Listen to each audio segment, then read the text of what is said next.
Right, on with this week's or this month's theme then. So about dance technique. I've had lots of people saying to me, how do you do this? How do you do that? So I thought I'd kind of put together a number of different dance techniques that make quite a big difference in particular moves. There's going to be lots of demonstrations. I do have Sid's back. For those that missed that episode, Sid did have an episode of where he was party to it, so he will be back on the odd occasion. I must treat him better. But yeah, so thank you for the questions. If you do have any further questions, I'm more than happy if you want to post them on here. Hopefully the questions will come up. I can say hello to everybody that has joined. And if you do have any questions, then do feel free to post them. I'll try and answer them live if I can. So dance techniques, what does that mean? Okay, I'm very fortunate that I've been doing this a long time, and I've learned loads of different techniques over the years. Some techniques I used to do, I don't do anymore. The world evolves, the dance world evolves. You know, when I first started doing Ciroc, we were very much a Lindy Hop based company or salsa based company. It's now kind of moved much more into the slotted dancing, which I teach as a norm. I know lots of other teachers do as well. So we kind of have evolved dance somewhat, and it used to be that we didn't teach much technique. Now I have to say I try and teach as much technique as I can physically get into a class that I feel that people can handle, because that makes you better dancers. And if you are a better dancer, then generally you will enjoy it better because you can actually do it better. So that's my theory behind it. Okay, so a number of questions that have come up. First of all, these are from Des. Thank you, Des, as usual. Okay, so is question number one. So is dance technique the acquisition of moves or the perfect execution of a move to music? I've said this a few times before. What is my A1 dancer? What is the best dancer I can have? And that is doing the most appropriate moves to the music that's played. So that's simply it. So that's the answer to that question, if I'm honest with you. I do now have a philosophy, which again I've been saying quite a lot on stage recently, that it used to be that the men lead and the ladies follow, and that's kind of how we used to do it. I now have what I call my thirds technique. So the men lead a third of the dance, the music should lead a third of the dance. So the music tells you what to do.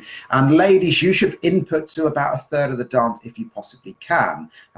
Developing that ever so slightly. So if you've only got a third of the dance you're implementing, that is you on your best. So your 100% is a third of the dance, if that makes sense. If you're having an off night, you might be down at 10%. If your partner's having an off night, they might be 10%. If you don't like the tune, then you're going to be doing 20% of your best dance. Hope that makes some sort of sense. But if you are on fire, if your partner's giving everything as well, and you love the track, then you could be up at 100%. So that's why we try and aim for that. Okay. Next one. This is where you get the pleasure of dance demos. Catapult, slingshot, the tension in the move, how to achieve it and not just power through the move as if it were a race. Time for dance demo time. Okay, so traditionally, when we've taught the slingshot, and again, I've done this before in a previous podcast, but traditionally when we've done it, we step back as a man, we've stepped in, we've twisted our arms out to the side, and then what we've tended to do is use our arms to maneuver our partner. We kind of used to say, we bring the left hand round like a steering wheel, we power with our right arm, and what the ladies were finding is that they were flying out, and they weren't really in that much control. The way I've taught it for a number of years now is to try and encourage the body lead. No matter how much you work on your arms, okay, your body's always going to be a better way to lead your partner. Okay, so when I teach the slingshot now, I move my body backwards and actually leave my hands in the same place. My left hand actually acts like a pivot point for the ladies. It doesn't really move a great deal. I'm no longer kind of bringing it round to my hip. I'm not pushing with my forearm. I'm just moving my body back, and that is enough to lead my partner away at that point. Of course, what lots of people do is you initially learn it like that, and then you can do that, but then you kind of do both and you do that, which then makes your partner fly from one side to the other. So efficiency is what it's all about, and try and move your body much more than moving your arms. Okay, if I show you on a basic step, for instance, what lots of people do, certainly when you very first start, is you start off by stretching your arms one way and then pulling them back the other, and stretching and pulling. As you get better and better, actually your hands, if you notice, aren't moving at all, and it's actually my body which is moving forwards and backwards. And again, that is going to be a much better lead if you try and move your body. Okay, so regarding the catapult, which I know is a specific question, again, lots of people, from a male perspective or lead perspective, lots of people used to do, they used to go underneath and lean out to the side, hoof their partner around, step back, return and back. You know, what you should be doing, and we've always taught this, is step away from your partner at this point. So you're stretching at that stage. Make sure you take a step back then stay on the spot to do the spin. So you're moving your body away from your partner. And ladies, of course, we talk about your 3 basic fundamentals, which I'll come on to a little bit later on. Next one that came in was sitting and stretching. What is this and why? Okay, so I often say to the ladies, and in fact, there was a lady at Tuesday at Swindon, I can't remember your name, I'm afraid, but she made an amazing improvement by just doing this one change. And again, I have said this before, but there's no harm about doing it again. So I'm afraid you're going to have my head chopped off. You need to see my legs at this point here. Okay, so generally when we step back, what we're looking for is to step back. This is from a follow perspective, okay, is to step back, straighten the back leg. All of our body weight should be over our back leg, okay, and we're sliding that foot forwards, and we go forwards, and again we straighten. You should find the other knee pop through. So we're sliding back, straightening, and all the weight goes onto that back leg. Now, I'm going to get you to have a quick look at my hip level, okay. Each time I do this, my hips are actually staying at the same level. They're moving from side to side. I bring the front way around, so they're moving from side to side, okay, but they're staying on the same level.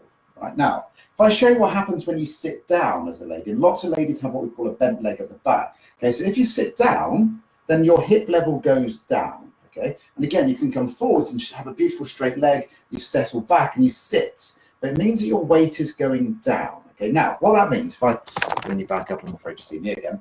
Okay, so from the hand level, okay, from the lady's perspective, the ladies are setting back like that.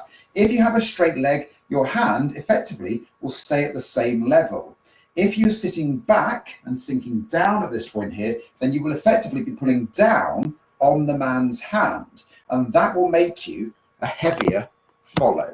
Okay, so being a heavier or light follow has nothing to do with how much you weigh. It's all about your technique. If you can straighten your leg and effectively come up through your rib cage at the very end, then that will make you a light follow.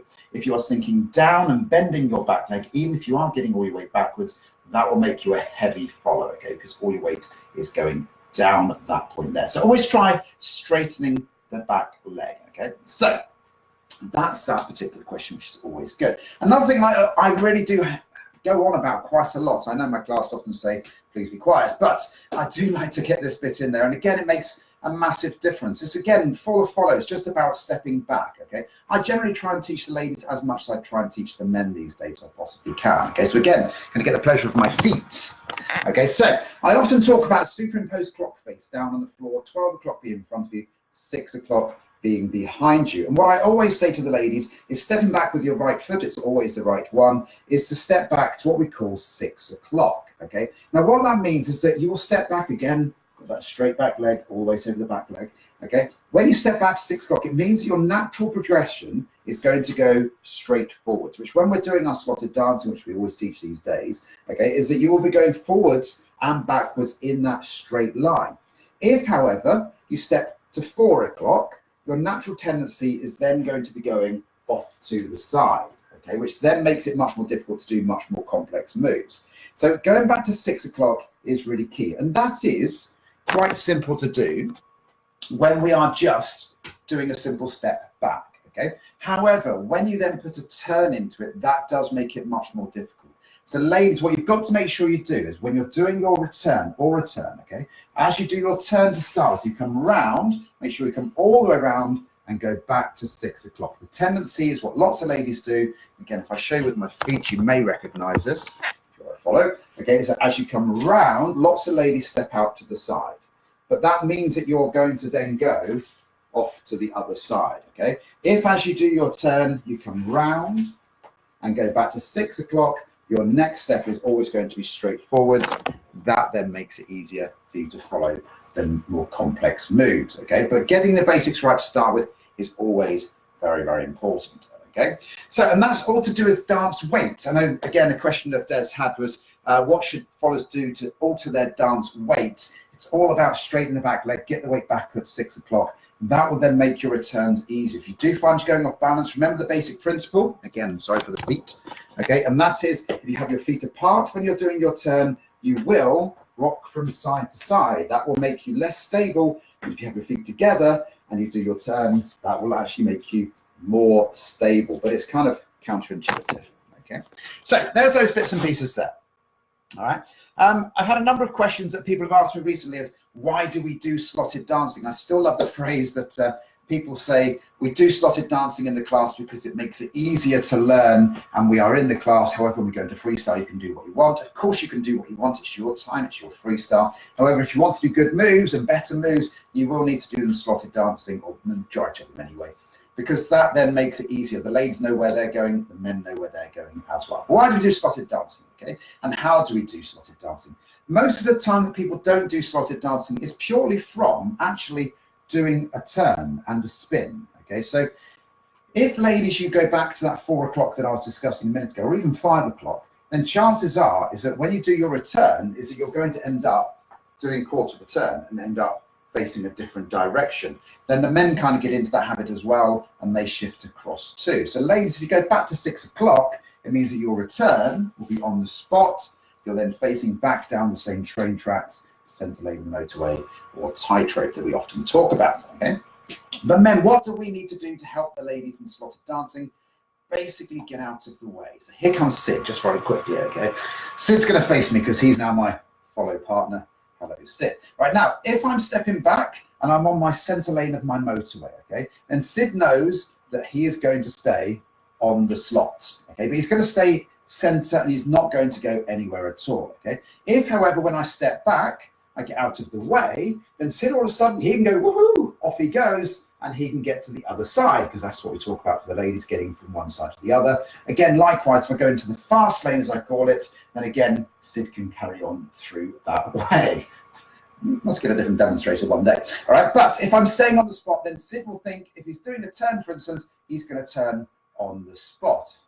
Later, right? So that's when it's quite confusing to the ladies. Certainly if we think about doing a slingshot, if we step back like that and then we get out of the way, that's actually quite confusing, because as a follow, you think, well, I'm staying on the spot. So chaps, as you step back, you can go out to the side for a slingshot, and then everything else becomes much easier after that, and then you come back in front, okay? Again, if we just use a slingshot or the high first as an example, so I've twisted my partner out to the side, I come through again. What lots of men do is when they're doing their turn and return, is they do the turn that way, and they stay kind of on this diagonal, which is quite confusing for your partner. They're not sure if they're changing places or staying on the spot, so quite often they will then again wander off, and we've changed our slot position to 90 degrees of what it was to start with. So we want to make sure that we're nice and clear. So men, basic principle, in the way or out of the way.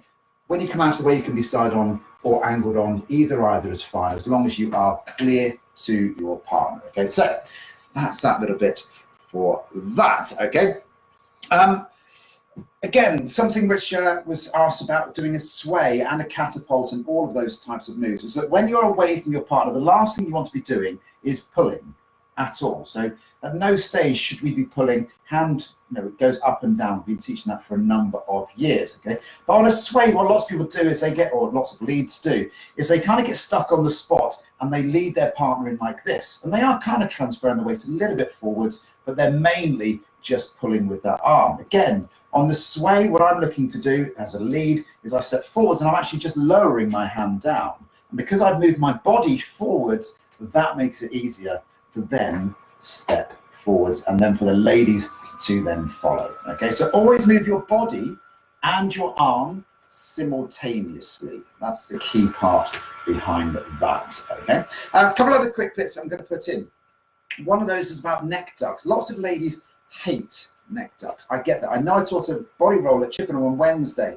Lots of people hate body rolls. I get that as well. It took me years to be able to think that I could do it to some degree, okay? But it's one of those things, just keep playing around with it, and you will feel a bit silly to start with, but it's actually one of those ones that is worth persevering with, okay? But for a neck tuck, there is a basic principle. Again, I'm going to use Sid.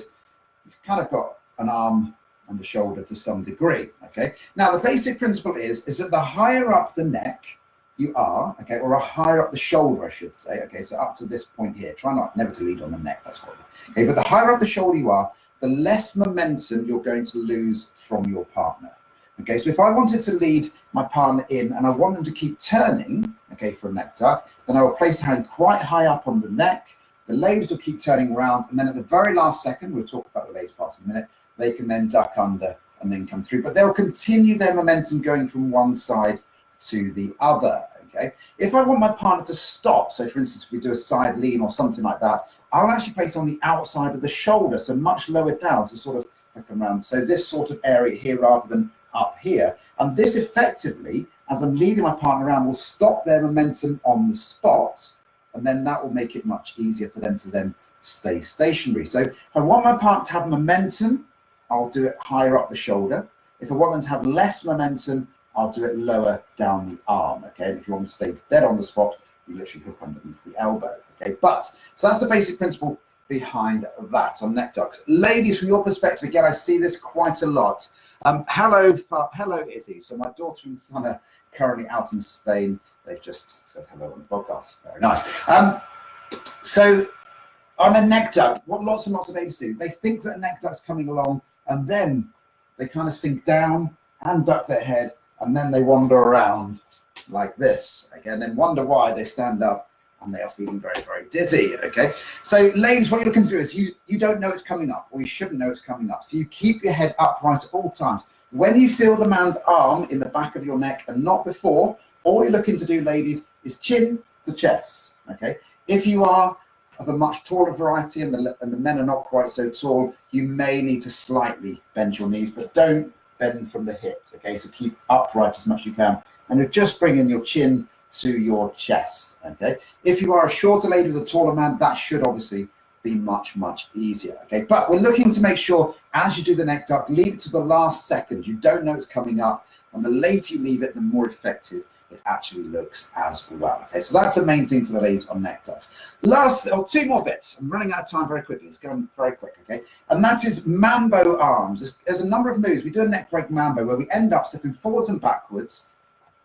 And then quite often what happens is a man's got his hand on the lady's shoulder, and the ladies have got both arms free, which freaks quite a lot of ladies out, but the men have one arm free as well. Okay, now again, just going to show you arms and legs together. If you were to walk down the street, okay, you would walk your right arm forwards, your left foot forwards, left arm forwards, right arm forwards. So you would do alternate walking, okay, and that's generally how you've learned how to walk. That is all we need to do in dancing. However, when lots of people do the mambo step, and feel free to try this, okay, is lots of people will do the same arm and the same leg at the same time. And this is a military term called tick-tocking. And if you try and walk, same arm, same leg, you'll actually find that very, very difficult to do. Okay, so what we're looking to do in the mambo step is it's the opposites, always the opposites, and we're leading with the back of the hand or the back of the wrist at all times. Okay, so it's the opposite arm to opposite leg on that one there. And last bit I'm going to give, and this is something I say to the ladies when they often come round, and this is about slingshot footwork. Okay, so again, ladies, imagine you step back, the man has twisted you out. If I just bring it back a little bit further around, okay? And that is what lots of ladies do, is we release and replace this first foot down, and then what lots of ladies do is a giant step here, and then they go little step, okay? Unfortunately, if you want to do a fast drop or something like that, that will make that technique very, very difficult. So ladies, it's back on the right foot, all the way back on that right foot. You release and replace the front foot, keep the feet as close together as you can, then you can stretch and stretch back. We'll develop more about that next time for you, okay? So there's lots and lots of little dance techniques there that I've tried to cram in the 20 or so minutes. As always, this is available via iTunes later on today, and also be Spotify as an MP3, and my YouTube channel, that'll be available on there as well if you want to download that or subscribe. It's Richard Beauvoisin. It's the same start as what's on my Facebook profile. Hopefully you can spell my name. It's the fun part of spelling my name. If you can leave any reviews, apparently that helps. I have no idea how, but apparently it does. So hope you enjoyed it. If you want anything discussed in next month's podcast, first Friday of the month at 1 o'clock is when we're looking to do it. So from myself and Sid, hope you have a great afternoon, and I'll see you again soon. Thank you very much.